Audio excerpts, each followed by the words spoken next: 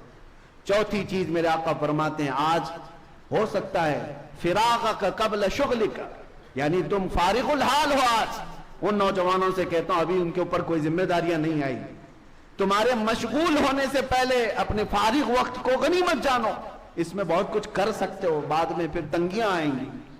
ہم محسوس کرتے ہیں ذمہ داریاں کیسے بڑھتی چلی جاتی ہیں اور اس کے بعد وقت کیسے ختم ہو جاتا ہے۔ نوجوانوں کو احساس نہیں ہوتا ان کے پاس کتنا وقت باقی ہے، نہ بیوی کا نہ بچوں کا، کسی کا نہیں ہے، چھوٹے موٹے کام ہیں، لیکن اس کو یہ انجوائمنٹ میں گزار رہے ہیں، رات بھر گیم کھیلتے ہوئے، رات بھر انٹرنیٹ سرچ کرتے ہوئے تم اپنے فارغ وقت کو برباد کر رہے ہو۔ جب تم مشغول ہو جاؤ گے یہ دن یاد کرو گے وہ دن اچھے تھے، غنیمت جانو۔ 5ویں چیز جو سب سے بڑی ہے، میرے آقا صلی اللہ علیہ وسلم فرماتے ہیں جوانی کو بڑھاپے سے پہلے، صحت مندی کو بیماری سے پہلے، مالداری کو محتاجی سے پہلے، فارغ الحالی کو مشغولی سے پہلے، یہ سب اپنی جگہ پر، لیکن زندگی کو غنیمت جانو موت آنے سے پہلے۔ ہو سکتا ہے بیماری میں کچھ کام کر لے جاؤ گے، بڑھاپے میں کچھ کام، لیکن موت آنے کے بعد تو کچھ نہیں ہو سکتا، سارے اعمال منقطع کر دیے جائیں، سب ختم ہو جائے۔